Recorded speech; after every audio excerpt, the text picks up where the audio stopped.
My name is Chloe Cole, and I am a detransitioner. How financially strenuous is it to transition in the surgery that you did? She actually asked me a year before I detransitioned, do you regret the surgery? And I told her, no. Psychologically, how is this going to affect my children? Having to have a mother who is calling herself a father, calling herself a man, what is that going to do with my kids? I didn't know how important breastfeeding was. I didn't know how beautiful that was until I realized that I never was going to have it ever again. Is there any time of resentment towards your parents for letting this happen to you? I did feel resentful towards them for a little bit. It wasn't their fault. It wasn't my fault. We as a family were preyed on by an institution. I was just searching for an answer, for a sense of belonging and understanding. And I wanted a better life. I did not want to die. I wanted to be able to be a shepherd for other people. I wanted to be important. I wanted to find a reason to live and to fight in this world. And I finally found it. Stack the books up, hit the spyglass, search and look up. The lazy intellectual, the podcast, the hookup. Romanous to give a toast up with the good stuff. Took a puff, then in reverse, I lit a stick up. It's obvious, the need to sit down and politic. What's on your mind? Share with the audience, the Christ-fearing Assyrian. Giving them providence, Omega my wrist, shine in my face cause I polished it. From the time when the emperors reigned, what is it? To lose your soul, but the whole world gained. I think it's insane, God memorized your name. From the deaf, dumb, blind, even the lame. It's like a torch flame, illuminating a cave. No mummy rap, we up out of the grave. Thanks and praise every day for God's grace. So slide through, watch an interview and get a taste.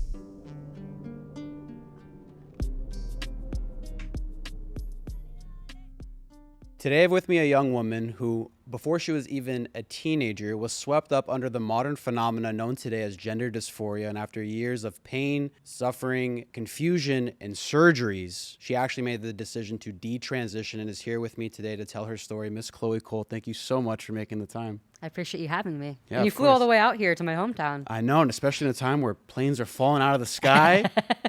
It's a risk willing They're to hiring take. anybody to fly those things. That's what I hear. So I peeped in the cockpit really quickly just to look, and I thought we would be all right, if you know what I mean. Okay. But I think it would be appropriate to start out from when you were 12 years old, where this journey began, and I'll interject with questions when it's appropriate. I mean, all things considered, before that point, I was a pretty normal kid with a pretty normal childhood. You know, I was a pretty girly girl in my younger years, and I started becoming more of a tomboy and associating more with my male peers and my older brothers, especially around the time that I hit puberty, which I did have a bit of an early puberty as well. And I was about 8 or 9, so I was one of the first few kids in my grade level to start developing physically. And just being in public school and being different anyway, you get it just brings negative attention. But especially with something so personal and so humiliating like this, it just made me feel like I wanted to crawl out of my skin. And I hated the comments that people would make about my chest, around my body, and it felt like I was being treated almost like I was an adult woman instead of like a child. And sometimes it wouldn't even come from other kids my age; it would come from adults who had no right to be saying those kind of things to a little 9, 10-year-old girl. I always felt like there was something that just set me apart from my peers in some ways. It later turned out that I had a learning disability, but for years I just wondered, what is it that makes me feel so different? And why do I feel like I can't really connect with the other kids around me? Why do I always feel like I'm an outcast and I can never really put myself out there? Maybe there's something wrong with me. And I already had this habit of sort of fixating and ruminating on things, in particular around the pre-adolescent stage of my life. I would often fixate on the changes that were happening to my body, to me physically, puberty, periods, and also the social changes that inevitably came with all of those things. And the more I thought about it, the more I thought, well, it just seems like life is just so much easier for boys and young men. And I really looked up to my brothers, I thought that they were strong, funny, some of the coolest guys I'd known, and I wanted to grow up and be just like them. But I was mistaken that I couldn't have those qualities as long as I was a girl.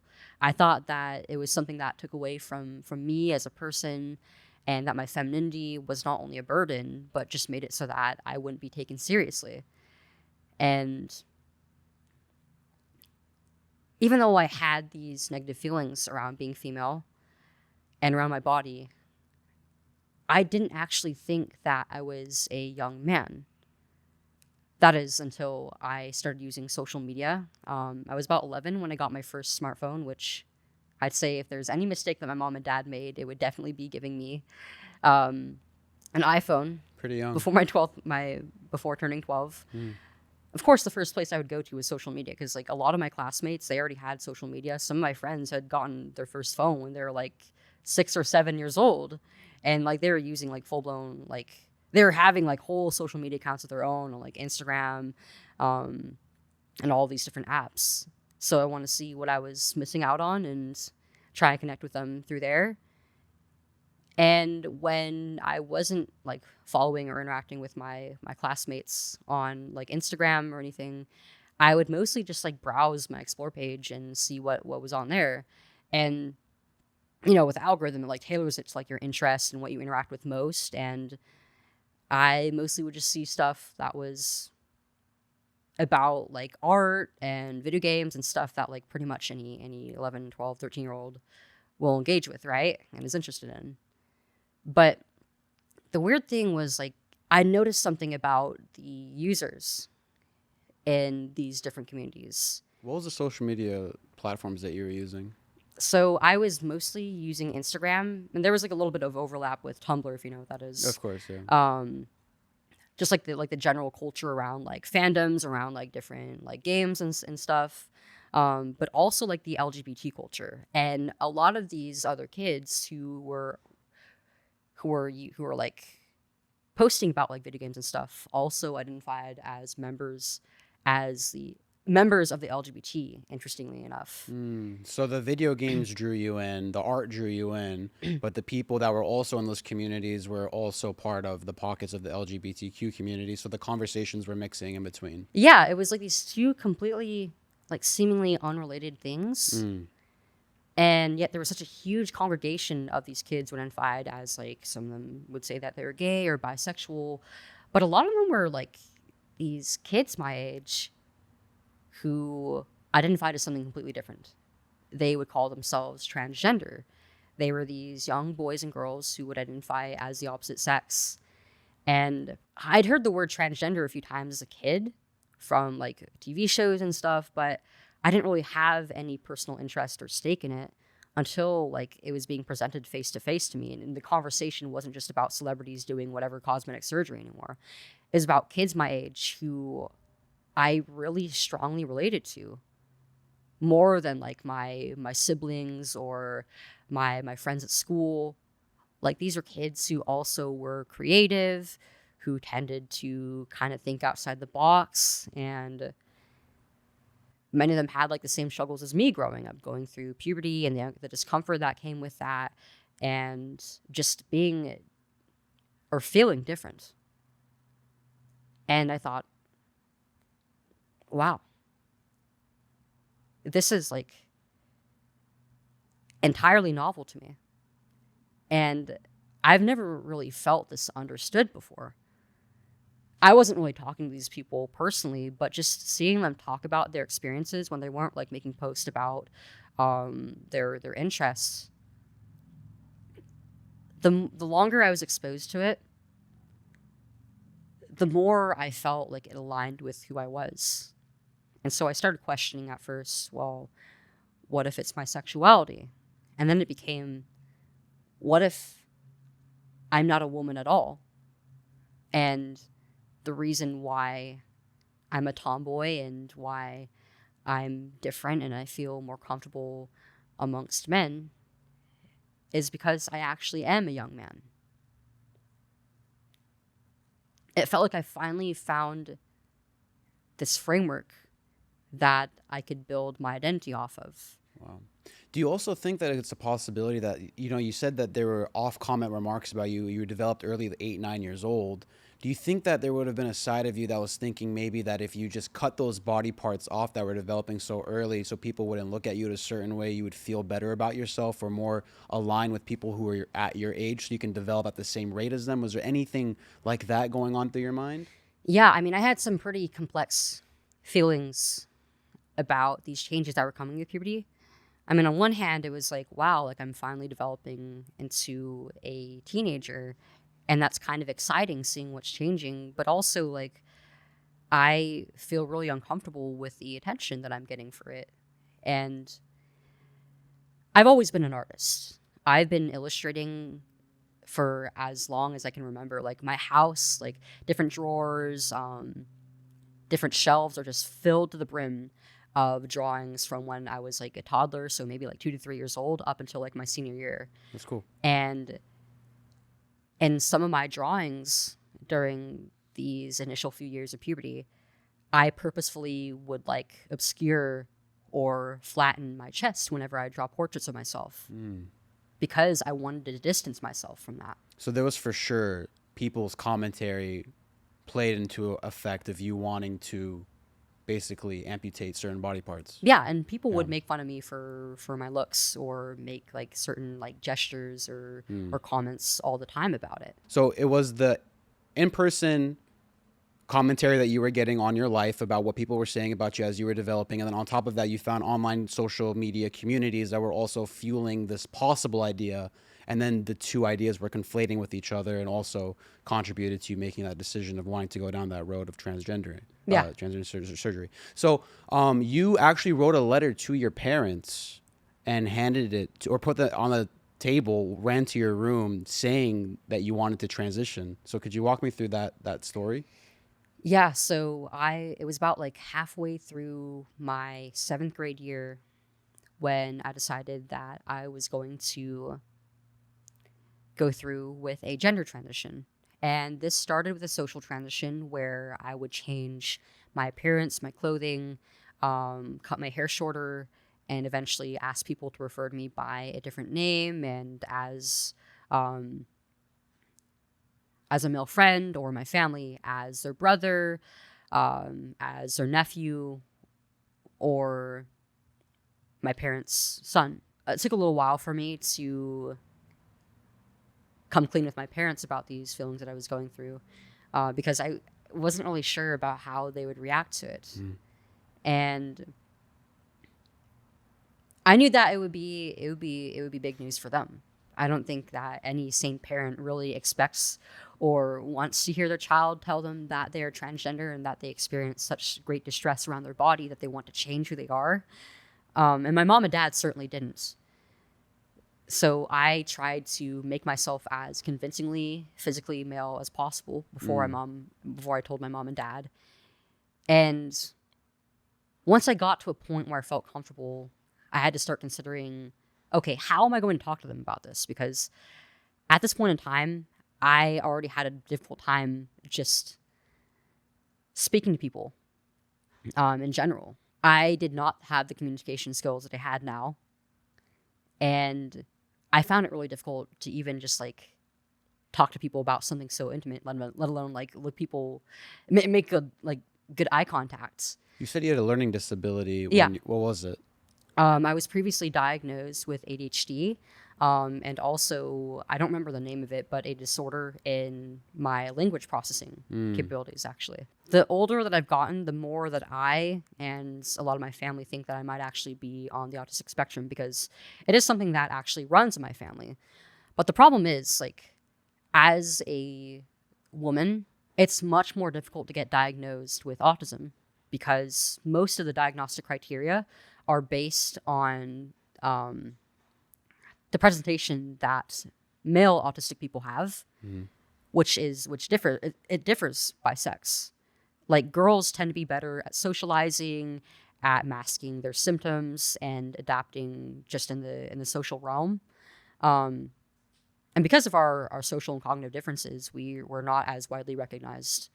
And I think that having that diagnosis much earlier in life would have helped me a lot with my my social deficiencies, with emotionally regulating myself and all these different difficulties that I had. Right. You can get the proper help you would have needed. Yeah. Yeah. And by the time that it was even considered that I could be on the spectrum, it was just far too late for me to get a proper diagnosis, because also the older that you get, the less resources that are out there for you. And, you know, you've already had like this much development that it's like, Well, why bother? Why bother? I never would have guessed it. Yeah. Unless you would have said it, yeah. Oh, thank you. I mean, I wasn't really as eloquent or as socially adapted as I am now. Like just a few years ago, I was pretty awkward. Like I would spend most of my time just like in my bedroom, not interacting with people. I would just like play video games and create art all day pretty much. But because of the nature of the work that I'm doing now and publicly speaking, it's pretty much been a trial by fire process for me to learn how to socialize again. But yeah, at that point in time, it was like, how am I going to get this through to my parents? I don't feel comfortable really having this discussion face to face yet. So what can I do to start the conversation? Well, what gave me the idea for the letter was seeing another kid who was about my age doing the same thing with their mother. And it was like, it was perfect because I didn't have to start the conversation in person, and it would give us all some time to think about what we'd say to each other. And when it was finally time for me and my mom and dad to talk together, well, they had a lot of mixed feelings about it. They could see that I was trying to develop myself and my identity, and they didn't want to discourage that. They didn't want to stop me from dressing the way that I wanted or anything like that. But obviously, like, I'm their daughter. They had me together. They knew that I wasn't a boy. They knew that I was not their son or transgender. And in a lot of ways that I was actually a very feminine girl. So they wanted to pump the brakes a little bit. They did not want me to go down the medical path at all, because I was a little 13-year-old girl. I was far from being an adult and being capable from making any major lifetime decisions like that. But they also didn't really know how to go about helping me through this. So they decided that they would have me see a therapist, and that ended up being one of the biggest mistakes, unfortunately, that they could have made. And it was in good faith, but they were completely blindsided by how captured the healthcare system is when it comes to this issue, especially here in California. They had no idea that they were going to be forced to basically stand outside the whole time while I was having these appointments with these physicians and psychologists, that they wouldn't know what was going on during these. They wouldn't let your parents in? No. So in California, there's this law that basically makes it so that children at the age of, I think, 12 are emancipated when it comes to mental health care. So they can either seek a psychologist without the knowledge or consent of the parents, and their parents or caretakers do not have to be in the room with them unless they give explicit consent. So you didn't want you weren't giving the consent to your parents to come in the room with you? No, because I mean, once I was asked that, like, do you want your mom and dad to be in here? Yeah. It made me think, like, oh, maybe there is something that I don't want to talk to them about, because when you're at that age, it's like, I feel like most kids don't want to tell their parents everything, especially if it's embarrassing. Like, they still don't. Feel, yeah. I'm getting better at it, but they weren't able to help me because they couldn't be in there with me during these consultations. And so I was going to my 8th grade year at this point in time. I had no friends, because all my friends had graduated and gone off to high school.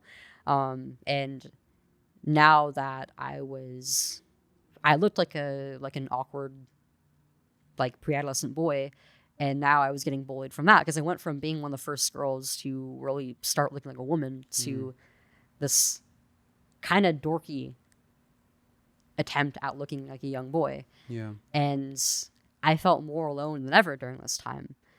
So my mom and dad decided to talk to the therapists themselves, and they were like, what's going on? Like, why are we not being allowed to be involved in this? And how can we make sure that she gets better? Because we're taking her to you guys, and she's not doing any better. Which is the whole point of us going to therapy. And they started talking about their concerns with the transition like that. It seemed to come out of nowhere for me. And I already was talking about going on hormones because in these communities and in the medical literature I would read about online, it was all so focused on the medical side of things. It was like, okay, so first you change the way that you dress and your name and everything, and then you go into taking hormones and whatever drugs and getting whatever surgeries, because it was talked about like it was almost like a physiological condition rather than a psychiatric disorder. And really, my mom and dad had these concerns that I think any sensible parent should bring up when they're talking to any physician or psychologist about the child's gender dysphoria with. It's like they were just being completely, all their feelings and misgivings were completely ignored by our doctors. They were told, oh, well, you don't have to worry about this because you're going to go along with it. You are going to call your daughter your son now. And this is what she truly wants. It doesn't matter that she is only 13. Children just know. They know their gender identity pretty much from the time that they are babies. That's why, yes. The doctors were saying this? Yes, the doctors were saying this. Like my mom and dad would say, like she used to be like a very girly child and she's always kind of been on the tomboyish side because they're older brothers. But she's not a boy. And we even had my childhood physician tell my mom and dad, she is not transgender. She is not a boy. But the psychologist didn't care. And she even went further to say, well, this is basically going to be life or death for your kid. It's a common tactic for doctors or therapists who are addressing the parents of a gender dysphoric child to talk about the high suicide rates or the high rates of attempts or suicidality within the transgender population, and then falsely misattribute it to a lack of social support or a lack of acceptance in one's identity or not receiving proper medication, which then means like pretty much on demand whenever the patient wants and as early and young as possible. So what they were telling my mom and dad was basically that I could die without this treatment. Yeah, giving them the ultimatum of having a dead cisgender daughter or a living, thriving transgender son. And no parent wants to hear that about their own child. Like, I think the biggest fear that any mother or any father has is watching their child die, especially by suicide, and having to outlive them. So the doctors said to your parents, your daughter will kill herself if she doesn't transition. Essentially, yes. I don't know the exact wording that they used because I wasn't actually in these appointments. So I couldn't refute any of this because I wasn't actually suicidal at the time. And I had no idea that my mom and dad were being told this until years after I stopped transitioning. They told you? Yeah. Okay. My mom and dad told me. What political affiliation were your parents at the time? I think my mom and dad have always been kind of centrist. Okay. They didn't really lean any particular way. Okay. What about religion-wise? Were they religious people? Well, my mom was raised in a Catholic home because of our Filipino lineage. And my dad was raised Christian as well. But that wasn't really a major part of my life growing up. So the parents didn't really instill any values into you as you grew up with the Christian doctrine? I feel like the values that I was instilled with were Christian in some sense. Okay. But I didn't really have that actual like solid spiritual backing. And I Okay. feel like that's in large part what led to my issues with my identity in the first place, and not really being able to appreciate my body and my femininity and the things that I had for what they were.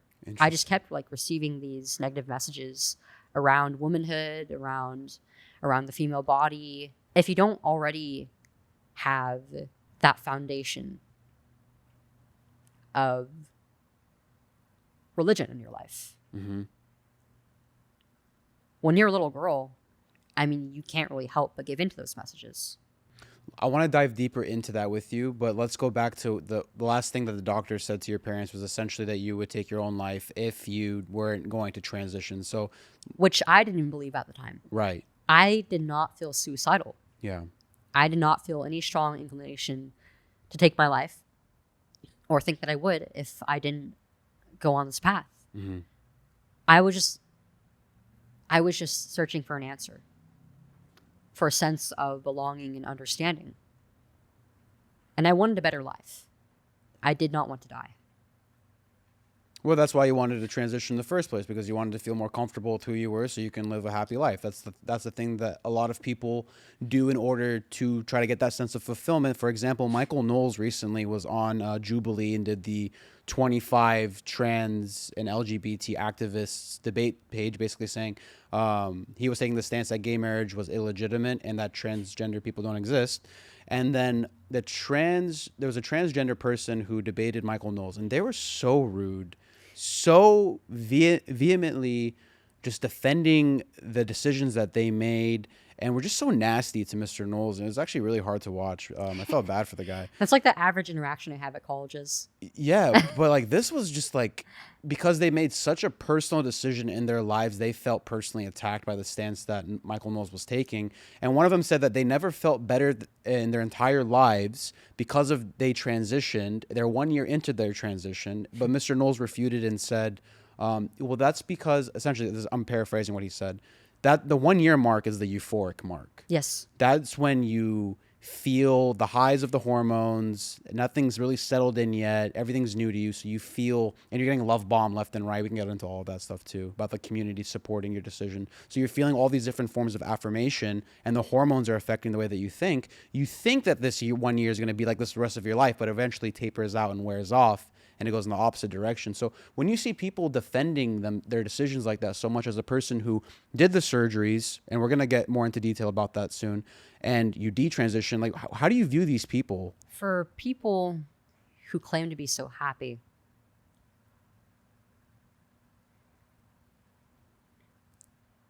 you can see it in their appearance. You can see it in their eyes, in the way that they handle themselves, and how disrespectful they are.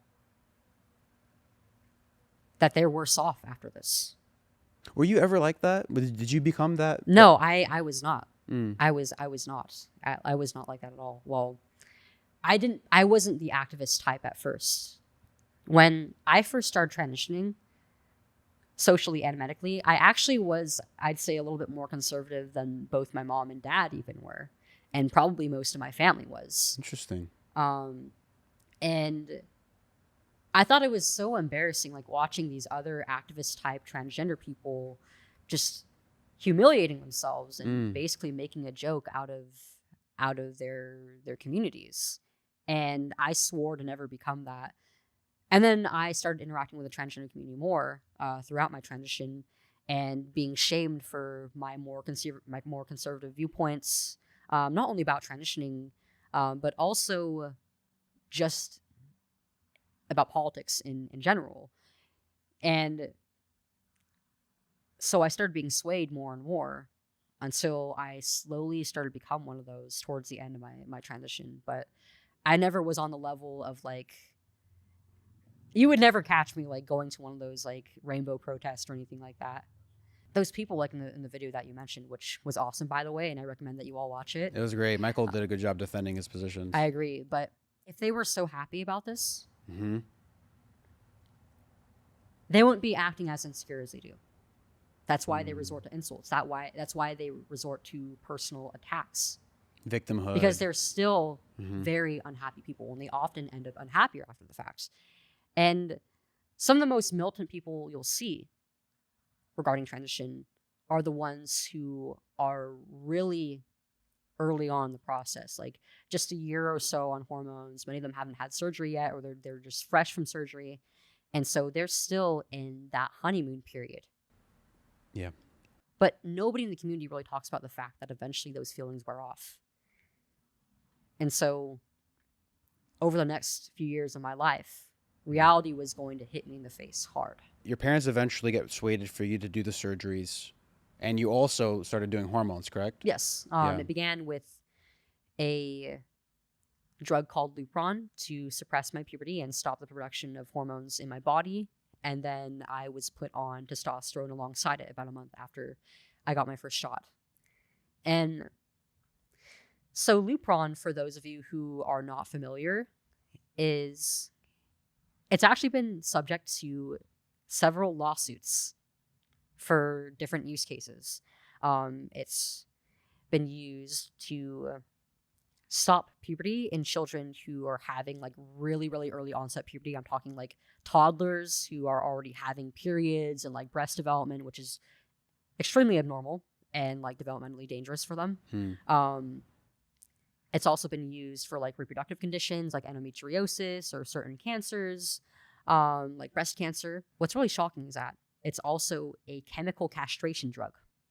So it's been used in like populations of child molesters in prison, but they stopped using it for the most part because it's been deemed cruel, too cruel for use in most sex offenders, and yet they're using it on perfectly healthy children. Oh man. To stop their normal healthy development. Wow. And it's a pretty tough drug to be on. Especially, how did you feel? Yeah, I already was so because I was already pubescent, it made it so that the stopping of the production of hormones in my body basically had me end up in a menopausal state for the time that I was on it. So I was like 13, 14 going through an artificial menopause for the duration that I was on it.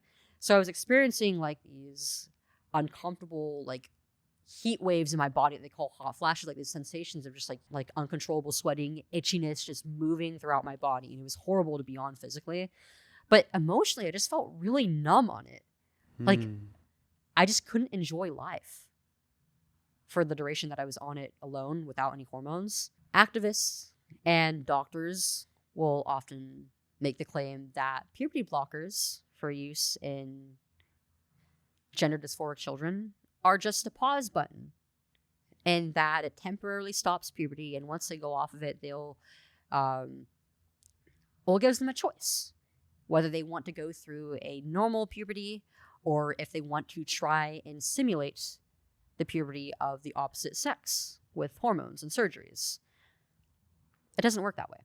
You can't just stop a normal bodily process. That's like saying, oh, well, if you stop breathing, you're not going to get hypoxia. You're not going to die. You can always choose to just start breathing again. Well, isn't it common sense that if you have to induce all of these different forms of body development through surgeries, that your body probably isn't meant to do those things that you're trying to make it do? Yeah. It's kind of like you can't actually become who you are if you're trying to change who you are on a fundamental level. Right. And also the effects of it are not reversible.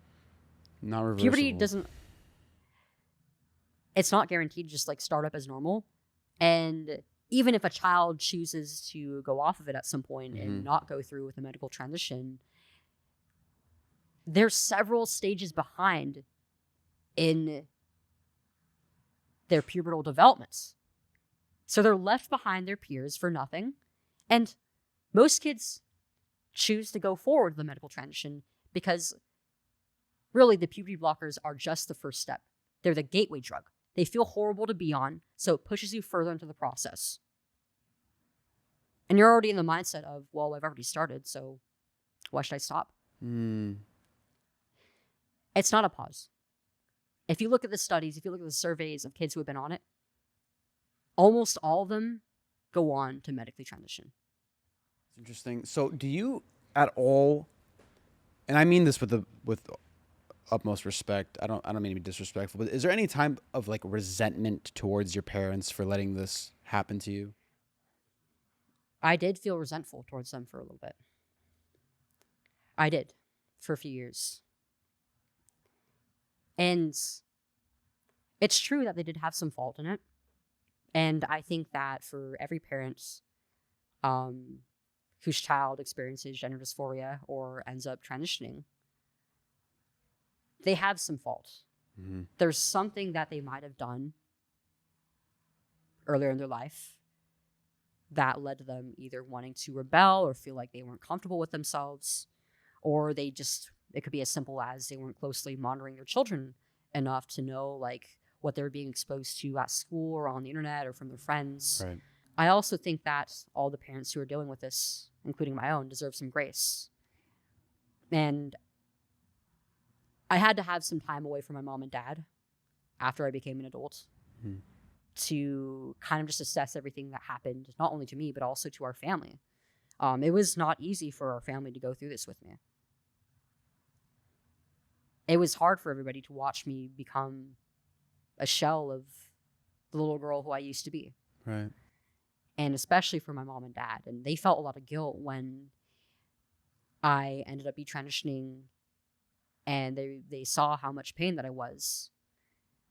And my mom had a hunch that it was going to happen, even. Really? Yeah. She actually asked me a year before I detransitioned, "Do you regret the surgery?"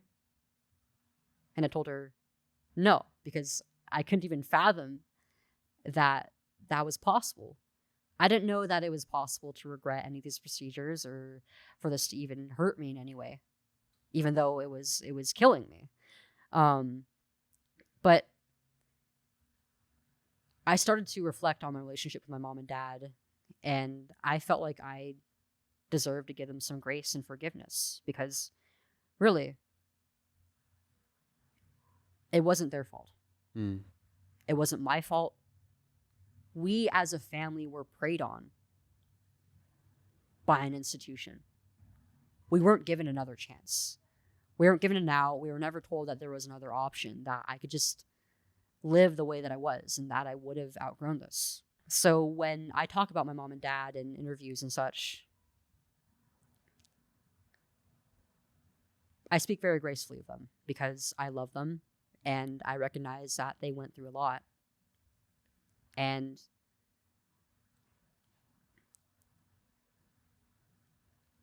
I think that it really helps to move the conversation forward when we recognize the situation that these parents are in. They're being pitted against their children by medical professionals and sometimes even their own government. And that's a lot for a parent to take in. Was there anyone at the time in your ear telling you not to go through with the surgeries, that you might regret it, telling you should think long term, or was there not really anyone that you would listen to? Every now and then I would get like another kid like making fun of me for it, but there never was like any like sane, sensible voice that I could listen to that really would give me any second thoughts about doing it. There would have been nobody at the time. Nobody really. And I mean, my older brothers they felt very strongly about it. And they did not want me to go down this path. And they even expressed this to my parents. And I knew how they felt about it. And especially with my oldest brother, like we had a rough relationship for a bit because of our disagreements. But it was that versus people with degrees. People with medical qualifications telling me that this was a medical condition that I had and that my life depended on it. And that anybody who said otherwise was just ignorant. What year was this exactly? 2018, so Oh, yeah. like 7 or so years ago when Yeah. I started to medically transition. This was like in the peak of when this became a phenomenon, basically. This is like the raging thing across all social media. Yeah, this is when it really started to pick up. Right. Yeah, I remember those days. I was a sophomore in college, and it was just crazy. The surgery that you did, how financially strenuous is it to transition in the surgery that you did? So I went on to have surgery at 15 years old, Mm-hmm. which is crazy looking back on it because I didn't even have a license yet. I couldn't legally operate a vehicle, and there were so many things that I just couldn't do back then. And yet I was allowed to undergo this literally life-changing procedure. How old are you currently? I'm 20. It's been almost 5 years since I've had surgery. You can't even buy a beer yet. No, I can't. Wow. It's crazy because I still can't drink, but I could chop my boobs off when I was still going through puberty. Crazy stuff. But the really crazy thing about like all three of these procedures was that they were covered completely by insurance, Wow. by California law. In California, I think every insurance company, private and public, are required to cover blockers, hormones, and I think the surgery and the certain surgeries, So, because it's deemed life-saving care. oh my goodness. So that could be potentially, if I'm arranging it. So I know people who want to get breast enhancements. That's a $7,000 procedure. Yeah. So So to take them out for no reason is free under California law.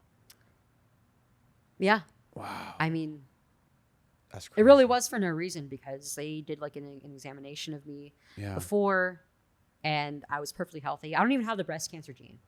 So So if it you was- had, if it was for breast cancer reasons, would the insurance cover it the same way they would for transition surgery reasons? No, I don't believe so. I believe that would vary by insurance company, but Yeah. there's no law for that. That's crazy. But there's no similar law for those of us who detransition. There's absolutely no insurance coverage Mhm.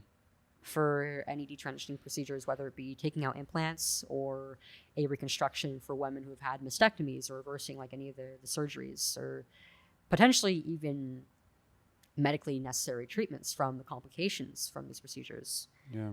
There's just no recognition of people like me in the medical system. So what about other states though? Are other states covering these transition surgeries either? Are there states that everyone knows like don't go there, that's too expensive, go here, this is the best place to do it at? Like how do they maneuver that? I'm not sure about the laws in other states. I think like pretty much all the West Coast states have similar laws because they're some of the states that are going the hardest into this issue. Yeah. Some are even crazier than California, but in terms of insurance, I'm not really sure. I know that it exists in other states though. How much on the high end would it cost though if the insurance wasn't covering it? The mastectomies, I don't know the exact cost, but I think it's like probably roughly in the $20,000 to $40,000. And what exactly is a Dollar mastectomy? range. A mastectomy? Yeah. I didn't even say it right. So mastectomy is a procedure where you get rid of pretty much all of the tissue in the breast. And it's originally a cancer treatment to remove either cancerous tissue or risky tissue for women who have the risky cancer gene.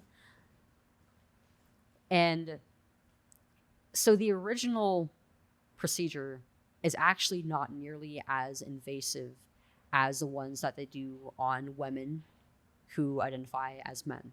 So whereas on cancer patients, there's discussions of potential reversal and the surgery itself is usually done with that in mind, leaving some skin or some tissue over to allow for perhaps like an implant or tissue expanders or whatever kind of reconstruction. There's none of that for transgender patients. Once it's gone, it's gone. Pretty much, yeah. There's Yeah. no guarantee that now I'll be able to have a reconstruction because I have like such like little skin in this area. Why don't and they I've want? already had complications, so that probably would already worsen it. Why don't they want you to have the option to reverse it though? Like why?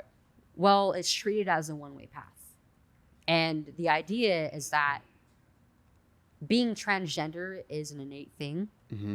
It's supposedly a part of these people's identity for life. It's something that's in their brain, and it can't be outgrown. And it's not just a phase. Can't you be a double transgender? You transition one way and then instead of calling it detransitioning, just call it transgendering again. Like I mean, I guess you could call me that.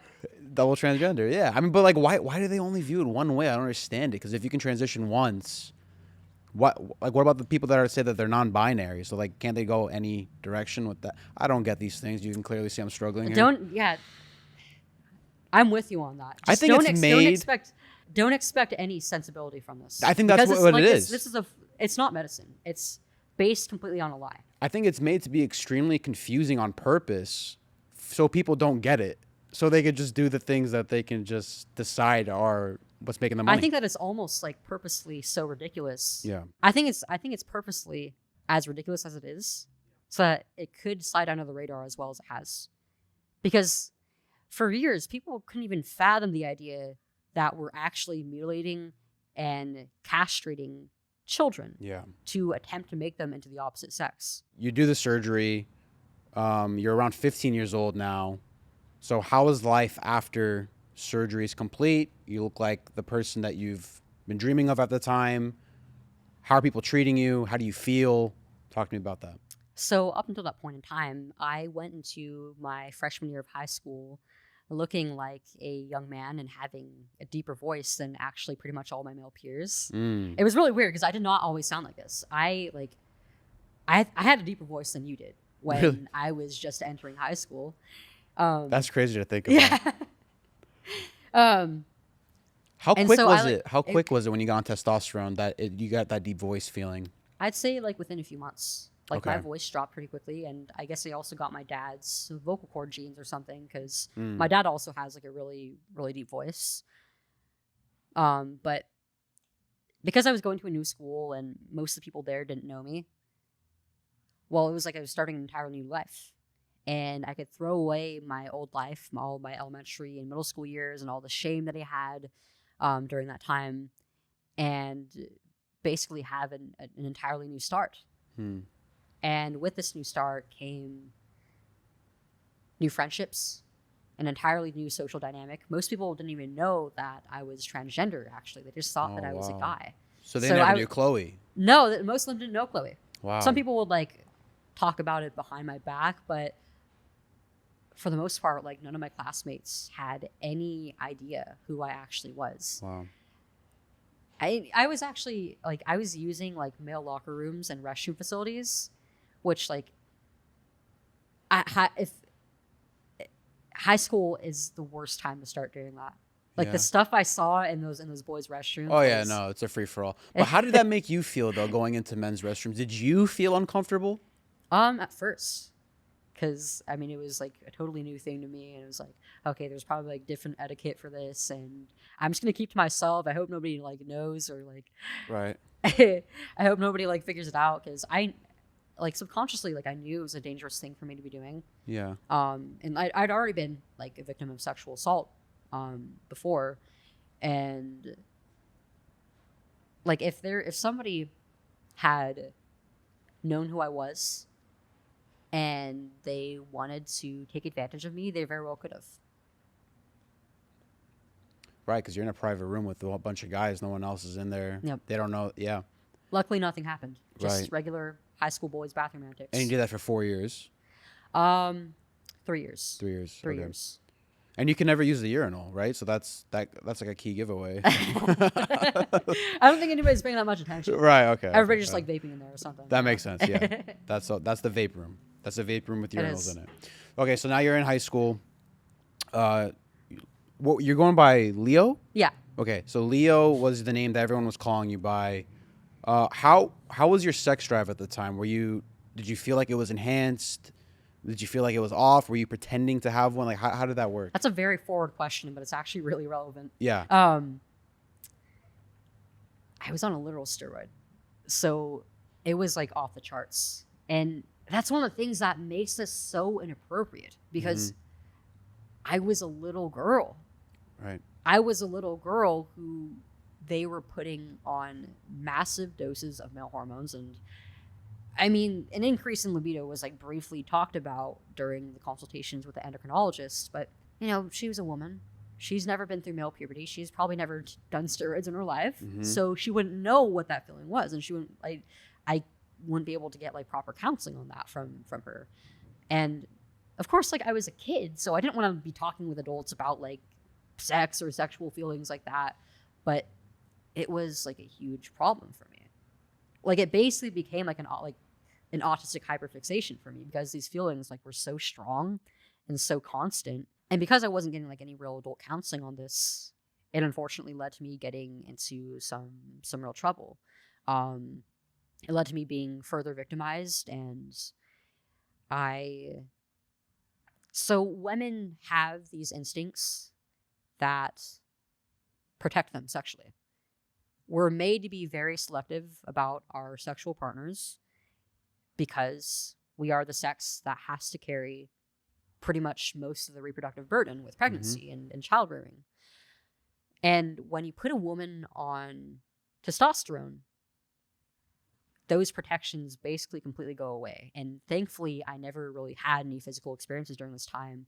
But there were like adult men, there were grown men who knew that I was a little girl on testosterone who would prey on me. And it got to the point that there was a man who almost like had me meet him in like a local hotel. Yeah, the reason why I asked this straightforward question is because I remember the times when I was in high school. It wasn't too long ago. I'm not that old. Where you would see a bunch of guys your age just not being able to control themselves. Yeah. So now that you're a girl who doesn't understand these natural feelings that you're having, is injected with a whole bunch of hormones at one time in a group of people who all are trying to figure themselves out also. Yeah. You don't even know yourself. Now you're trying to figure out a version of yourself that you're trying to create. That must be extremely confusing. No, yeah. And like everybody is like a real tryhard in high school. And Of course. It's common for both the guys and the girls actually to talk about their conquest or whatever, and often like exaggerate it. And because of this, like, I mean, I grew up in like a very precocious hypersexual environment at school anyways. So I already was like being exposed to these inappropriate ideas. And so in high school, like watching everybody else supposedly get into like these escapades and everything and have relationships already, like I felt like I was behind, like there was something wrong with me. So that kind of fueled like that, combined with like the uncontrollable sex drive from the testosterone, made it so that I felt isolated again. Like there was just something like fundamentally wrong with me. Were men attracted to you? Were women attracted to you? How did you maneuver that? It's really funny because I'm pretty much a straight woman. Okay. And testosterone didn't really change that. I still was attracted to men, but now I was appearing as a young man, and the tables were completely turning. So girls were developing crushes on me, not knowing that I was actually a woman. Oh. It was so backwards. It's like a love triangle. Yeah. It was really weird because I would actually. So part of the reason why I tried to why I transitioned was to avoid sexual assault and harassment, and then I actually ended up being sexually harassed more by women. What were they doing? A lot of them would like take pictures of me. They would like follow me around. Sometimes girls would even like try to like force me to, like hug or like kiss them. Like it was really uncomfortable. But with the guys, like there was nothing there, because even if like there were like I had some male friends who I later learned actually had like crushes on me, but they didn't want to do anything about it because like when you're in high school, you don't want to be the gay kid. Right. Oh, so they thought you were a guy? Or Yeah. Okay, I see. Yeah, people like Interesting. genuinely thought that I Yeah. was a guy, except for like kids who I went to elementary and middle school with. Yeah, that Like is a bit nobody different. knew. So this was probably extremely frustrating for you. Yeah. Yeah. Like I was getting all this female attention that was like, honestly, like it was kind of nice. Like it was like a big confidence booster, and it was like a really weird way of getting up in the female hierarchy. Like before, like amongst women, I was like a total outcast, and now like they all loved me, but it was for a completely different reason. It wasn't because like I was like a good woman. It was because they thought I was a dude. And during this time, I did learn a little bit about young men, and I think men in general, especially like in the social realm. And it started to hit me that the grass really does seem greener on the other side, but young men really do have a lot of issues of their own. And it can be kind of a lonely world if you don't have like, if you're an atheist, if you don't have that spiritual background, if you don't really feel like you have a purpose, then you're kind of just drifting. Yep. And there's not really a whole lot of support or resources for young men who are in that. And there are many men and many boys who feel that way. I felt like I was in that position, and I saw a lot of my male friends get into some really dark personal situations just trying to figure themselves out. I think when I started like being harassed by girls who were into me, that's when it really started to hit me that people don't really care about your feelings. Like girls, not every woman, but a lot of girls out there will just, they look at men like they're objects almost, like they're something that they can use. You usually hear the opposite of that. You usually hear men use women more And often. it goes both ways. It does go both but ways. But nobody yeah. really talks about about the realities my of sex doing women. it. Right, yeah. At what age did you decide I made a mistake? Was it after the 1 year mark, like how we were talking about earlier, when all of the euphoria left and you finally started to taper down the hormone, like feelings of like this awesome boost that it was giving you in the beginning? And is that when it happened, around the 1 year mark, or did it happen like after high school? I'd say around the 1 year mark. Yeah. On testosterone is when it started to happen. Okay. And it was gradual over time that it really started to hit me. Once the feelings of elation wore off, because we're not supposed to live life in a constant high. We're not always supposed to be happy. We're not always supposed to be euphoric. That's not how normal men and women actually feel. It just became another part of my life. But I thought, wait, like I'm supposed to be happy. I'm supposed to be feeling gender euphoria. So at first I started like upping my dose of testosterone because I thought like maybe I'm just not having enough changes. I started to self-medicate because I was becoming really depressed. A lot of my friends at the time were pretty bad influences, and they were like getting me into smoking and drinking and such, which doesn't pair well with being on steroids. And eventually I started seeing it as a medium through which I could blunt my emotions a little bit and just exist in like this constant, like blurry, blissful state. So smoking weed and being drunk basically was your escape while trying to fight these feelings of realization? Yes, it became one.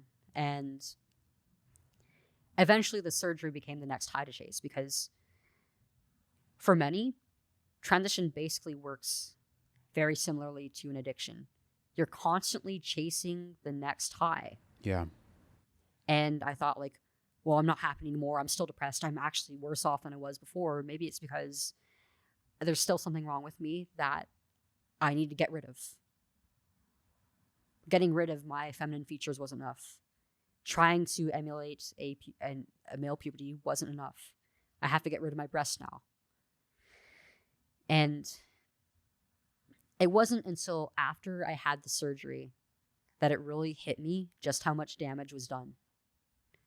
And it was within like the first month or so post-op. And at first there was a euphoric period. People celebrating me for the surgery, telling me how much they wish they could have been in my position. I felt like I was on top of the world. How old were you at this time? 15. Okay. And eventually though, I had to like start taking care of like the skin grafts and the stitches and everything, which it was really just uncomfortable to look down at this part of my body where there used to be breasts, where there used to be organs, and now it's just completely flat. It's covered in scars. It looked like there was a battlefield happening on my body. So I had to contend with the psychological and the physical damage. But I also started to consider over time, like, so in a few years, I was going to become an adult. And I would have to start thinking at first about like college and where I want to go to school, what job I might want to have. But then I also started thinking like, I've never been in a relationship before. Like I haven't had a first kiss yet. So what's my dating life going to be like as an adult? Like it's already harder as a young woman who is attracted to men, but also appearing as a man. Like I didn't really have much of a dating pool. Like most of the people who were interested in me at the time, who were male,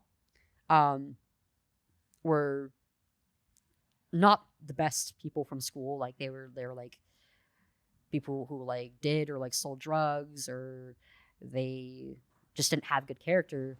or they're like literally adult men who are pedophiles, like preying on me because I looked like a young boy.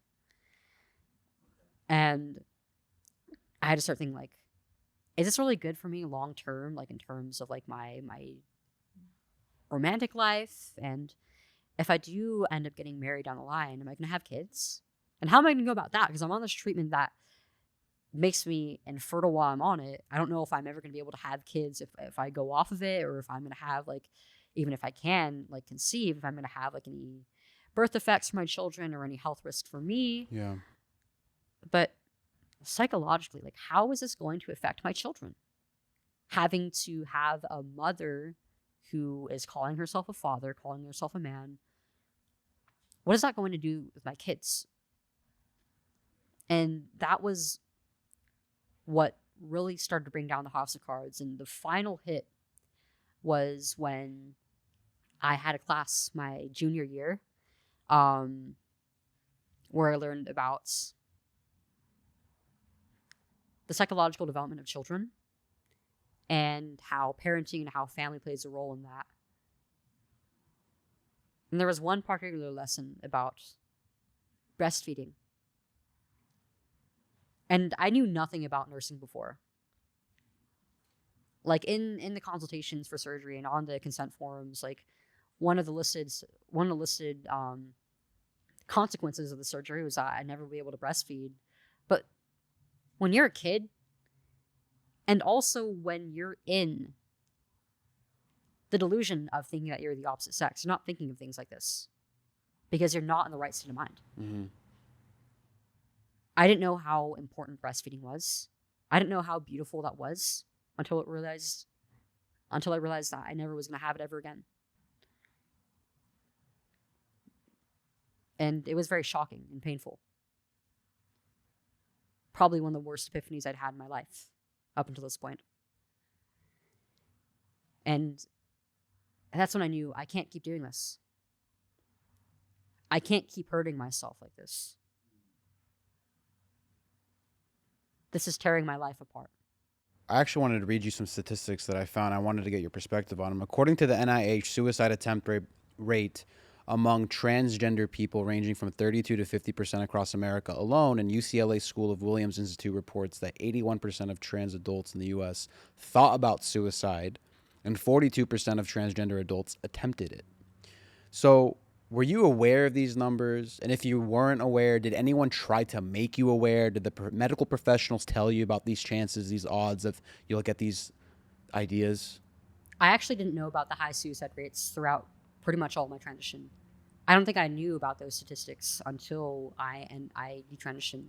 No one told you this? No, I didn't. I had no idea. I mean, like I'd heard about like the increased like rates of just general like mental illness in the transgender community, but it would always be attributed to a lack of acceptance or abuse for their identity. Yeah. But where it really comes from is these people's personal history. If you look at their backgrounds, and especially if you dive into the childhood of a lot of these people who identify as transgender later, many of them have been sexually abused. Many of them have been physically or emotionally abused or neglected by their parents or family. Almost every single one of them have either familial or sexual trauma of some form. But a lot of them also are on the autistic spectrum or are otherwise neurodivergent. And so they already tend to think outside the box. Once you really talk to a transgender individual, you often can start to see where these feelings come from for them. Because this is not innate. These people aren't just born with these feelings of distress around their body. Something has had to happen in their lives that makes them want to escape. That makes sense, yeah. So, first of all, how are you now? Are you doing better? Are you still in the same mental space a few years back? Walk with me through that. How are you now? I'm doing a lot better now. I Good. appreciate you asking. It wasn't easy for a few years, having to contend with the damages that transition brought, and the loss of my breasts, and some of the permanent physical changes, and also just having to reflect on how basically the last half of my childhood was completely ripped away from me Yeah. by a medical ideology that never should have been in my life in the first place. But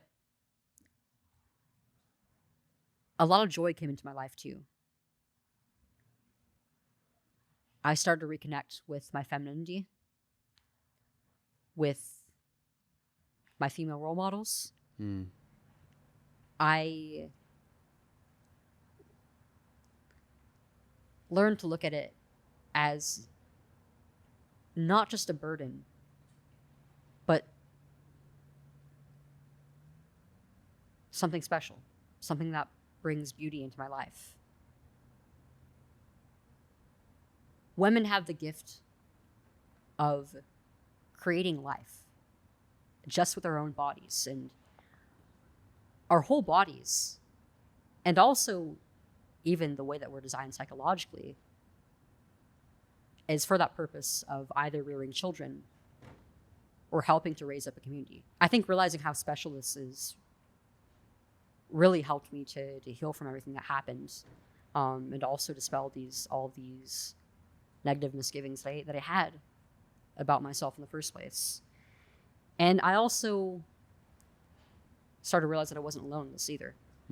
At first, like when I came out of my transition, I was actually bullied like crazy by the transgender community, who once celebrated me for doing this, especially so young and so early.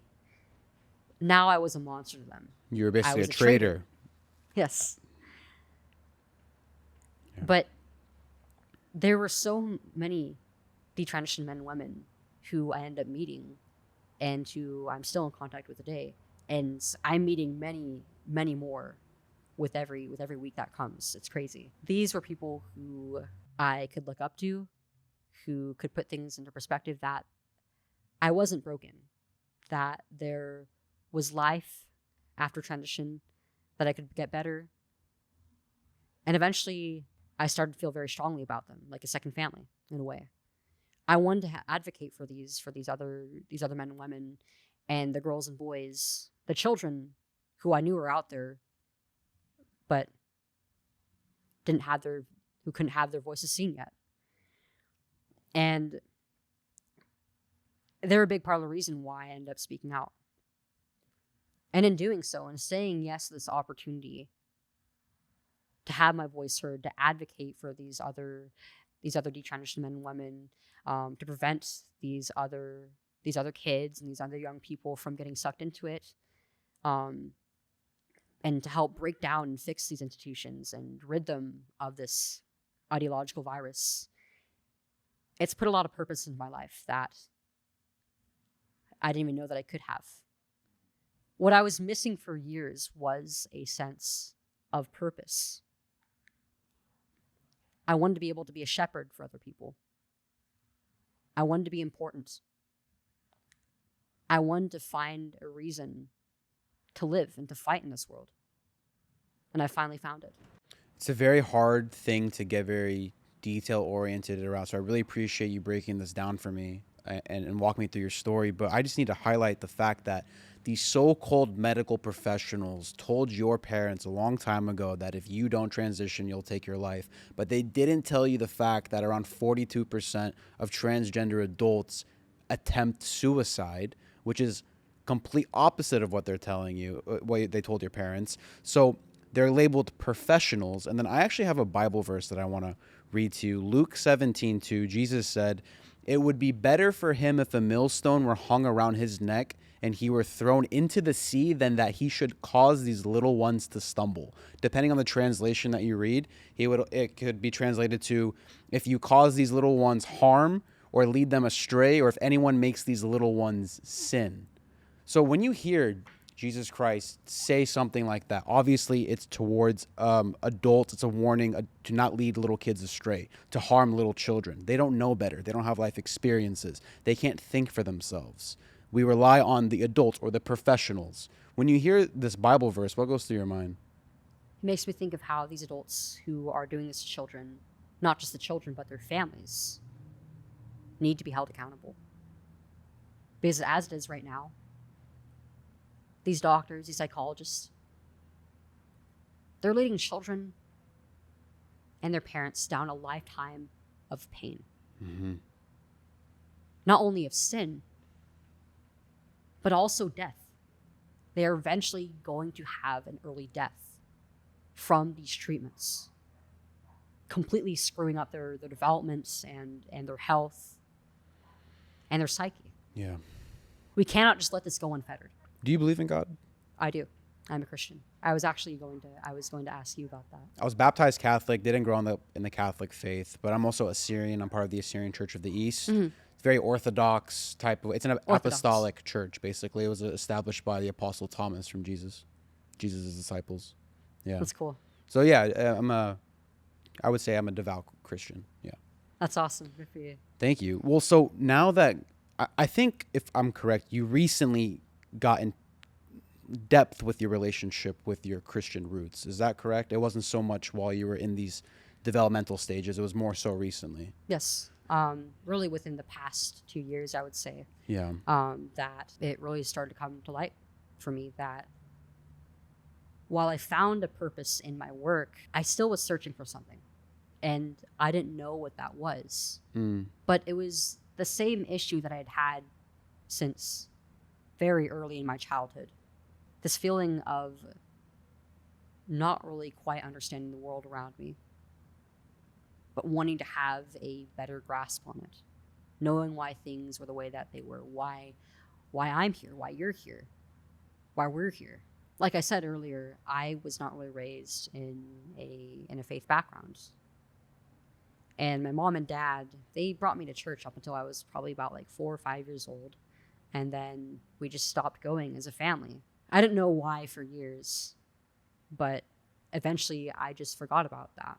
Did they not want to like force something on you? Yeah, I talked with my dad about it a few years ago, asking him why they stopped doing it. And most of his response was just, well, I mean, we didn't want to force any sort of beliefs on you. We wanted to allow you to grow up into your own person and to establish beliefs of your own, which I understand, but I think it's completely the wrong way to go about things, because as an adult, especially as a Christian adult, you have that responsibility to instill those beliefs and instill that spiritual protection into your own children, which, I mean, my mom and dad have been atheists pretty much for most of my life.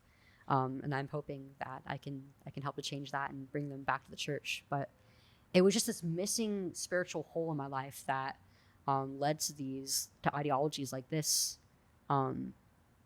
infecting my mind and my spirit and leading me down this dark path. Yeah. And it was when I was reflecting years later that it was that hole,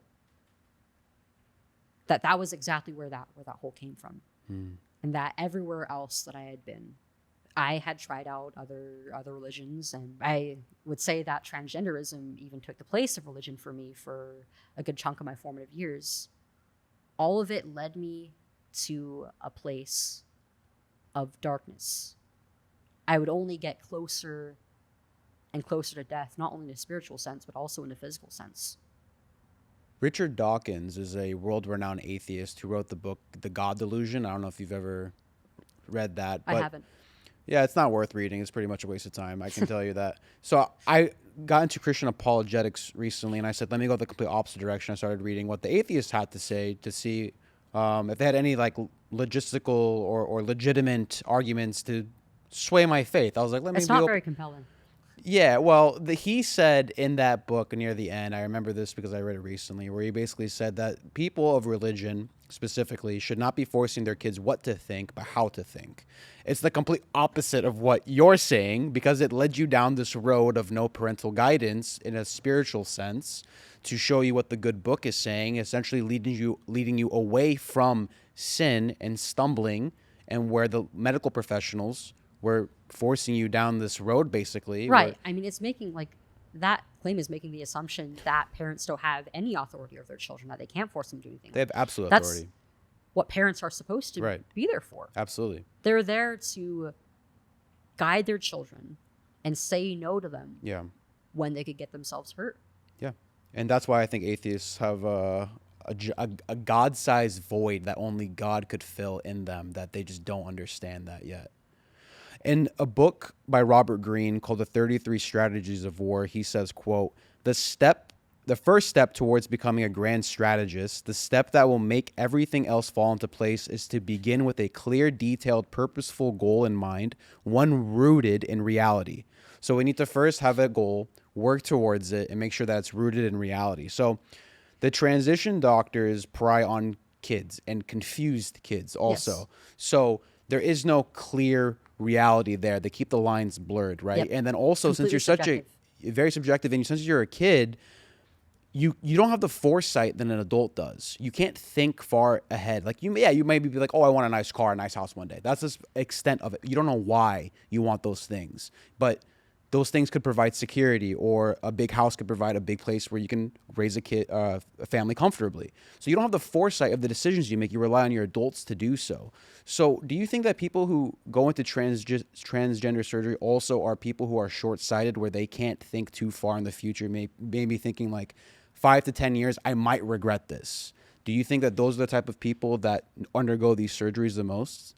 Absolutely, yes. I mean, these are people are almost always have a history of different mental illnesses, and gender dysphoria in itself is a mental illness. You think that there's something wrong with your body when there isn't, and oftentimes people think that they actually are somehow a member of the opposite sex. And if you're that deluded, you can't be making long-term decisions like that. You don't have proper reasoning.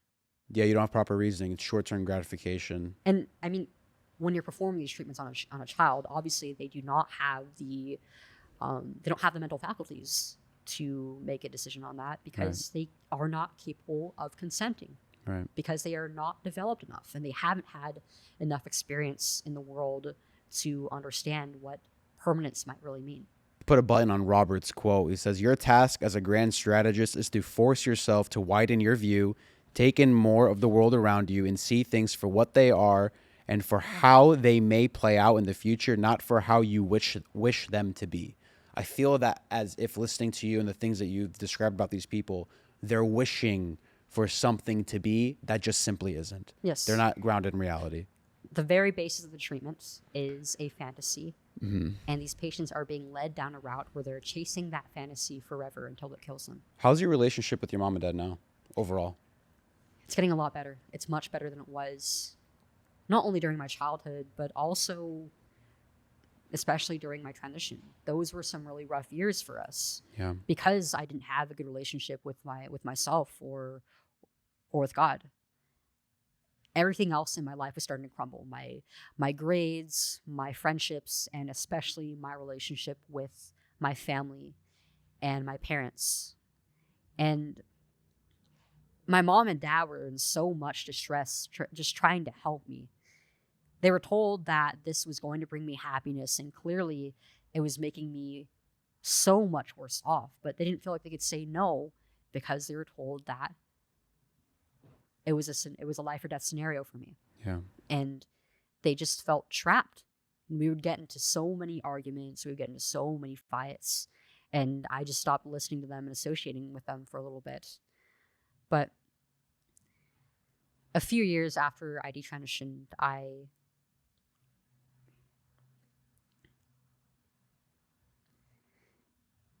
started really keep in mind the commandments to honor my mom and dad. And I knew that they loved me. And through all the struggles and everything that we had been through in the last few years, they were fighting to protect me. And they had sacrificed so much for me over the course of my life. And I wanted to work on things with them. I knew I owed it to them. And I wanted to patch things up. And it's been a really healing experience. working things out with my mom, especially. I'm still working on things with my dad. I'm really happy with where things are headed with them. Good. I want them to be part of my life, and I want to be there for them.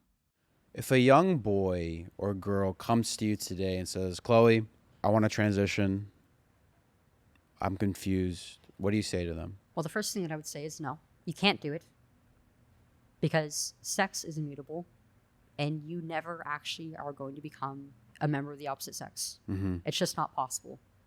There is no technology, no drug that could ever actually change. That's not a problem, because the way that you were made is beautiful, and there's nothing actually wrong with you. Maybe these feelings come from a place of isolation or feeling othered or different. But just because you're different in some way as a man or a woman or a boy or a girl doesn't mean that takes away from who you are. If you just give yourself some time, you can sort out all these negative feelings that you have and mature into them. And these things that once were your insecurities can become your strengths. Okay, track with me for a second. Do you know who Richie Herron is? Yes, I do. Okay. So I heard Richie Herron, who, if people don't know, is a detransitioner as well. From male to female, he initially transitioned, did irreversible surgery as well.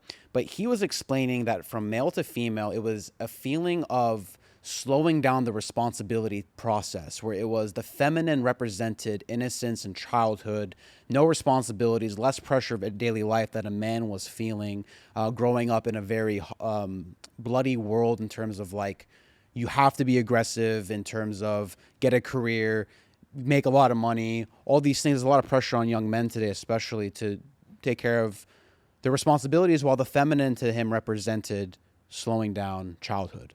And so that was a sense of security for him there. I can see that.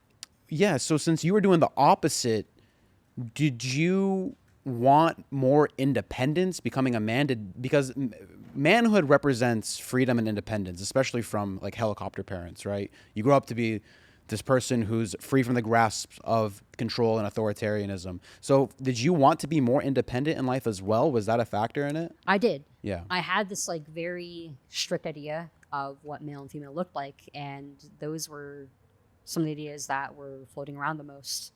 And while I did want to become more independent and strong, I also wasn't prepared for the responsibility that was going to come with being perceived as a young man.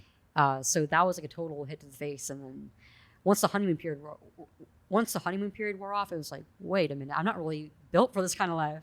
Detransitioning, you lose everything. The community that you're in, the love bombs in terms of like, oh my God, you're amazing for doing this. Congratulations. All the social media notifications, the time, the pain, the mental toll it takes. I mean, it's a lot. So was the decision at that point when you realized the connection between you and your future children was going to potentially be damaged? We don't know if it will 100% be. Or if I could even have children. So you don't know that? I'm confident. I'm confident that I may be able to, because I have menses again, and I have friends who were able to conceive and have several healthy children after stopping testosterone. So I'm hopeful. But if things come to me having to adopt, then I don't mind that either. And I might even do both. That's a blessing in itself. But so that point when you decided this is going to affect my future family, was detransitioning an easy decision to make, or was it still difficult? I mean, it was easy in that I knew that it was the next option. But in terms of actually going through the detransition, in every single way, it has been one of the most difficult things I've ever done in my life, actually. Because whereas with transitioning, there's like, it's like a straight path forward from the social aspects into all the different medical and cosmetic interventions. There's really no pre-paved road back.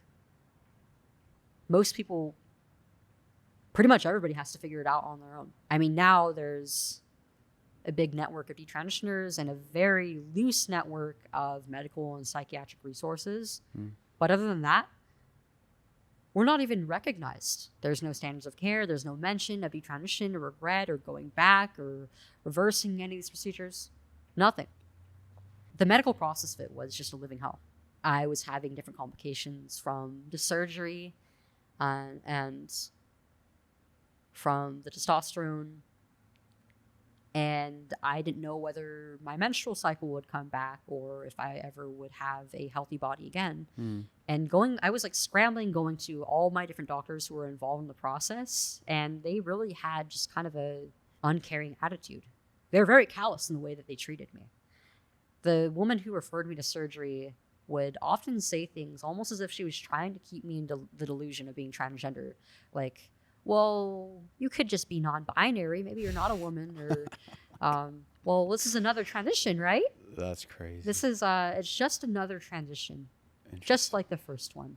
She told me that I was nothing like any of her other patients and she'd never seen somebody detransition before, which was actually not true. I met a girl who actually lives in my area and had some of my exact same doctors. Interesting. Who ended up detransitioning as well. With the physicians and the surgeon, it was like I just couldn't get anything from them. I asked for help with regular blood tests and trying to get my levels figured out. And I remember specifically asking my endocrinologist, please send me back the results with a chart that represents the average hormone levels for a young woman. Mm-hmm. And each time I kept getting back my results with the charts for men. So it wasn't helpful at all. And the way I got treated was the final nail in the coffin for me, seeking help from pretty much any medical professionals for years. Like I have so much distrust, and it's illogical, but I haven't seen a physician in, I think, like 3 to 4 years. I mean, it makes sense. They didn't treat you right. So why'd you go back? Yeah. I still get letters from my old healthcare provider with my male name, referring to me as a young man. Do you think that less people detransition once they realize they made a mistake because of all of the criticism they'll receive online from the community that they were getting love from? They're just too afraid to go back down that path, so some of them result to suicide?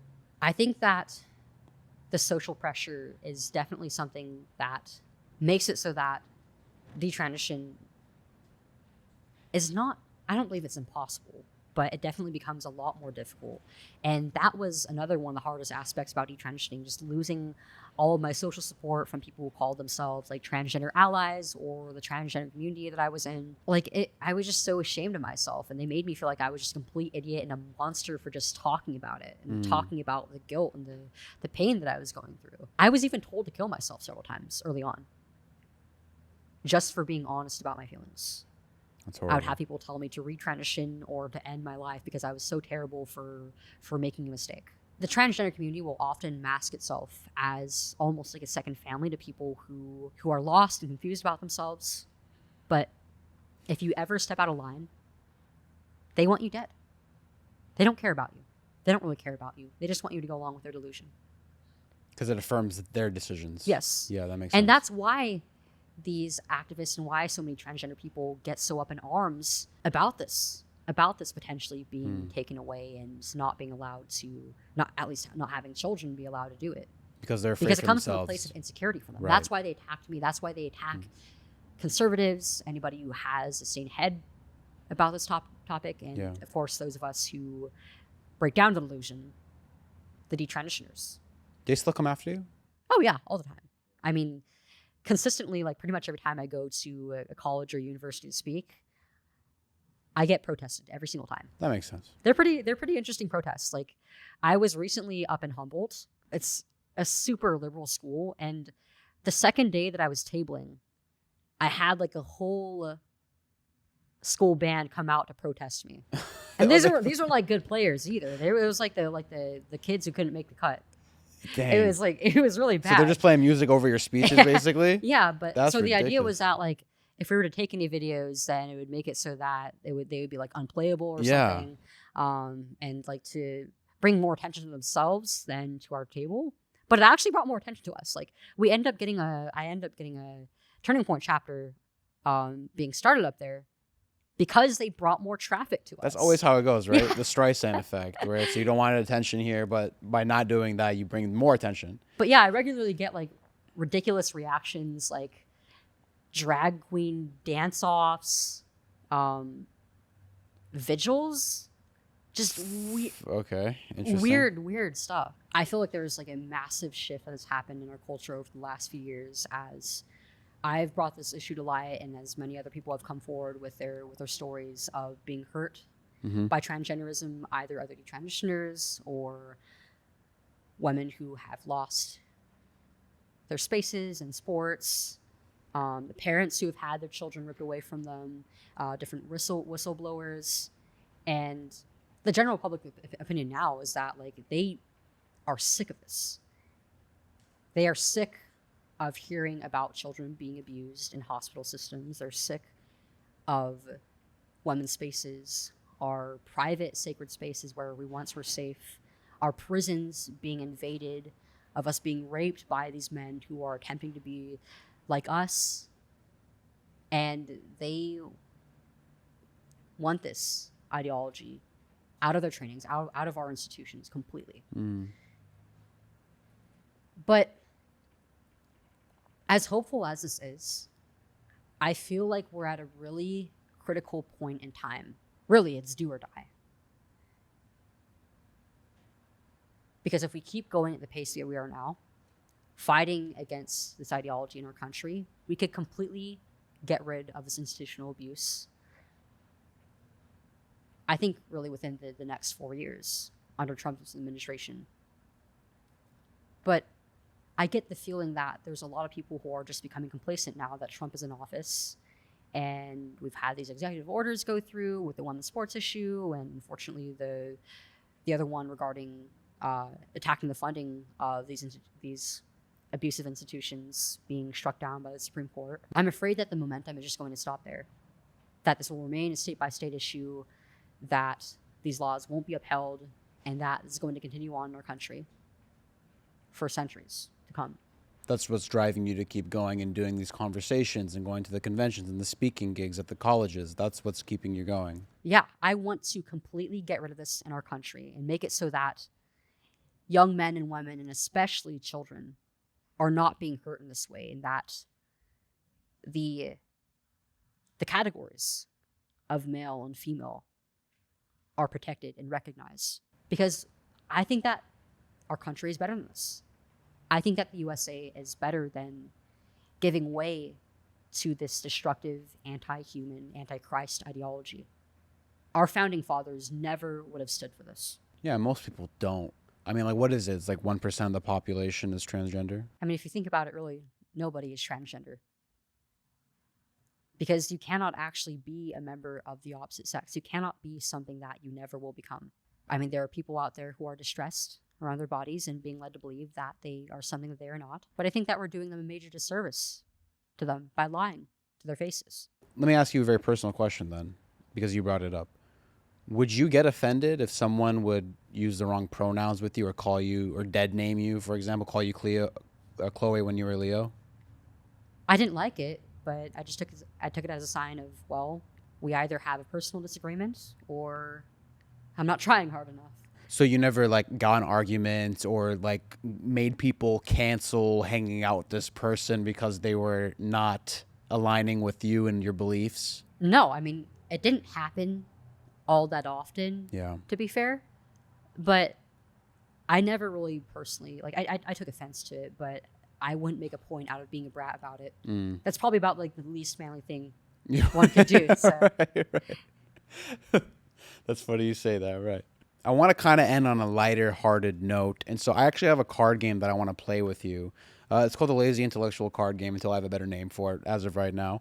And basically these are questions that I would not ask particularly during an interview, but these are questions that you could bring in on a date or with a friend and get to know them better, something like that. Some of them are lighthearted, some of them are deeper. So I'm going to shuffle the cards. If you could draw one and answer it truthfully, I'd appreciate it. And then if you could give me a question, I'll put that in here in the expansion pack, and that would be called the Chloe Cole card.